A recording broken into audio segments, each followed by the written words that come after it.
of losing.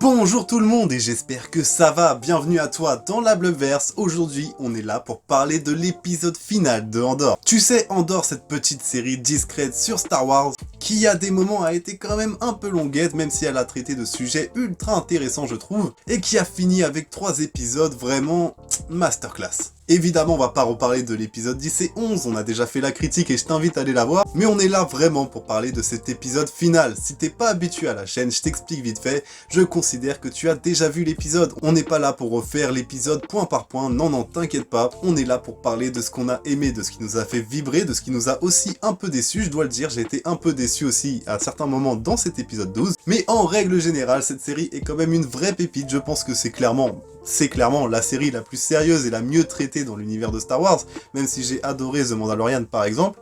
On peut pas nier que cette série a un truc en plus, dans la mise en scène, dans le dialogue, dans le scénario tout simplement. Avant de commencer cette vidéo, surtout n'hésite pas à t'abonner à la chaîne, ça me soutiendrait énormément, on est déjà 530. Et je remercie à tous ceux qui se sont déjà abonnés. Il te suffit de cliquer, ça te prend 2 secondes et pour moi ça représente énormément, donc surtout n'hésite pas. Et passons sans plus tarder à la critique de Andor, épisode 12.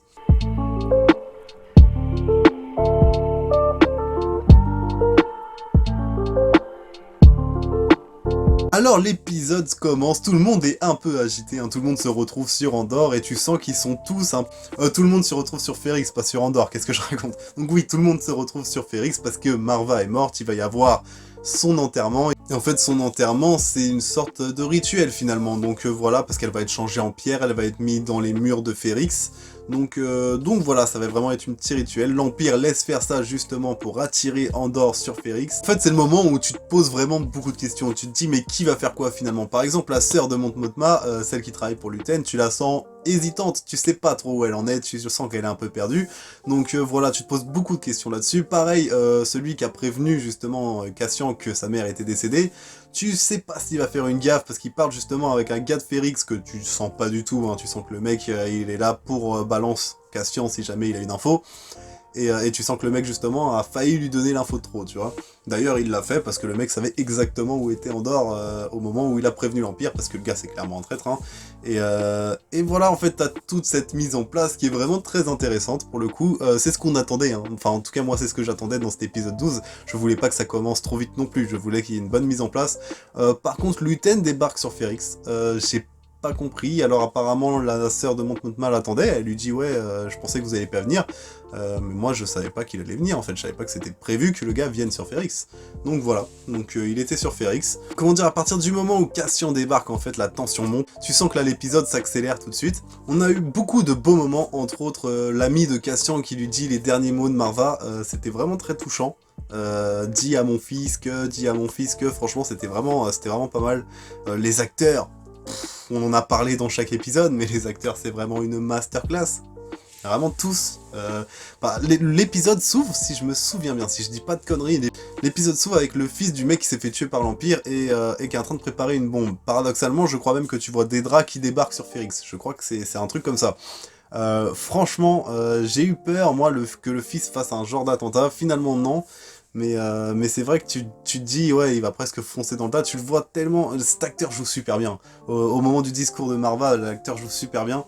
Et pareil, cette petite cérémonie aussi qui commence, la scène était super bien faite, parce que, en fait, t'étais touché par la cérémonie, elle était belle, elle avait une bonne musique en plus, mais en même temps, t'es en stress, t'es en intensité, tu sens que la pression monte, tu vois l'Empire qui commence à se préparer, etc. Cette scène, en fait, paradoxalement, elle a deux émotions, elle te fait ressentir 2 émotions, c'est quand même super fort. Donc la majorité qui sont là, sont clairement là pour buter Cassian quand même, hein, que ça soit l'Empire. T'as Cyril qui débarque aussi avec l'autre gars, et Cyril, c'est marrant parce que direct j'ai cramé que, en fait, il en a rien à foutre de Cassian presque.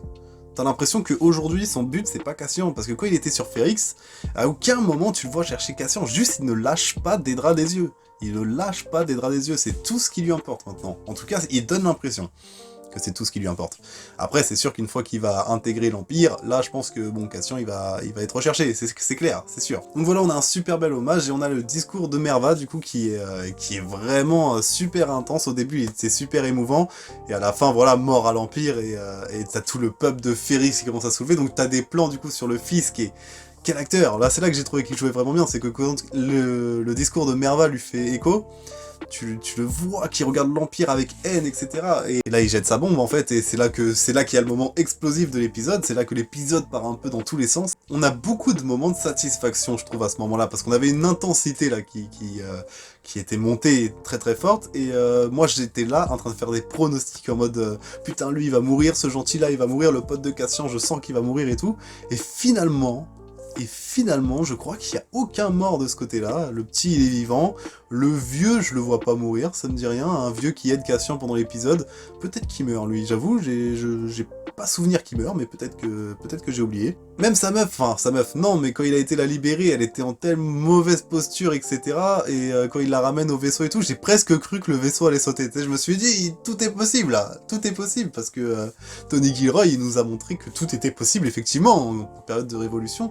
Donc je me suis dit, ça se trouve, le vaisseau, il est saboté, il va pas monter avec eux, ils vont se barrer, ça va exploser. Non, ça va, tout va bien. Du coup, de ce côté-là, on n'a pas eu trop de morts dans cet épisode 12, et au contraire, ça se tourne plus vers l'Empire, c'est plus un moment de jouissance. D'ailleurs, t'as Dedra qui se fait prendre dans une mêlée.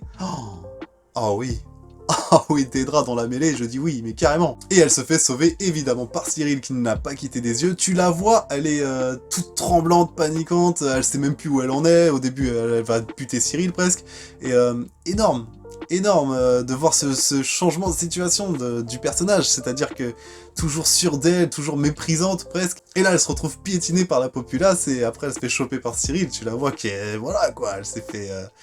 Elle a eu peur pour sa vie, elle était vraiment pas sereine, elle avait aucun pouvoir dans ce qui était en train de se passer, quoi. Évidemment, tu compares forcément l'Empire aux nazis, donc voilà, il y a aussi ce côté un peu qui fait écho en nous, côté historique, tu vois, et ce retournement de situation, parce que voilà, les gentils, le peuple l'emporte à ce moment-là, tu vois, il fait peur à l'Empire, en fait.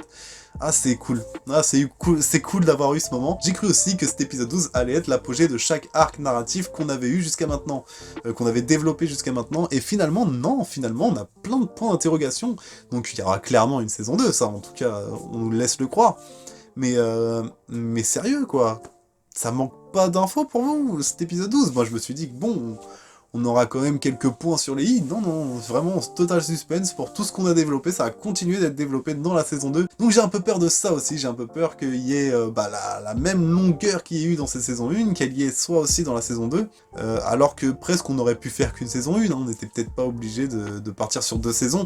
Après, pourquoi pas, parce que c'est vrai que, par exemple, Mon Mothma, on en voit déjà très peu sur elle dans cet épisode, mais on voit aussi que voilà, elle est coincée, elle est trahie par son chauffeur, obligée de marier sa fille au mec de l'épisode précédent, et en plus son mari apparemment a des problèmes de jeu avec les casinos, etc.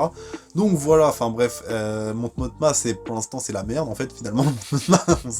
Elle est pas prête de devenir la chef des rebelles, donc effectivement oui, il faut une saison 2 pour développer tout ça. Luten pareil, Luten va sûrement se sacrifier pour la cause, on va sûrement le voir aussi, et ça va sûrement faire d'ailleurs écho avec ce que va faire Cassian dans Rogue One. Et il n'y a pas grand monde qui voit Cassian, déjà Cassian arrive bien à passer entre les mailles du filet, et d'ailleurs il décide d'aller dans le vaisseau de Luten à la fin, et voilà, il laisse le choix à Luten, soit il le bute, soit il le prend dans la rébellion, parce que suite au discours de Merva, évidemment, ça l'a convaincu, et après tout ce qu'il a vécu, après tout ce qui s'est passé, d'ailleurs, parlons d'Andy Serkis les amis, je crois qu'il est mort ce con, en tout cas on le voit pas, alors espérons la saison 2, mais ouais.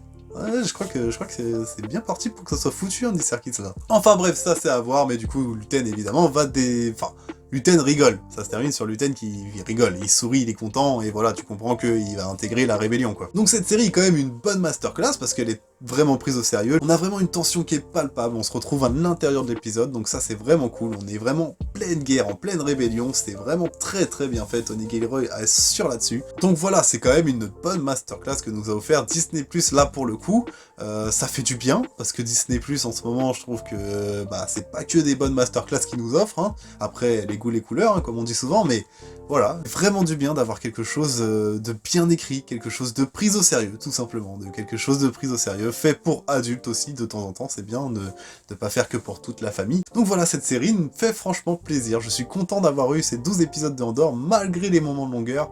Effectivement, il y a des moments qu'on aurait pu zapper un peu plus vite, d'ailleurs Mon Mothma ça a tellement peu avancé au final son histoire que bah je sais pas, on aurait peut-être pu regrouper tout ça dans un épisode presque, je sais pas, mais j'ai pas les solutions, mais en tout cas, effectivement, il y a beaucoup de moments qu'on aurait pu cut pour aller un peu plus vite. En tout cas, n'hésite pas à me dire en commentaire ce que toi tu as pensé de cette saison 1 de Andor, et de ce dernier épisode en particulier, et n'hésite pas non plus à t'abonner à la chaîne pour soutenir mon travail. Le plus important, c'est que tu prennes soin de toi, et moi je te dis à la prochaine. Ciao!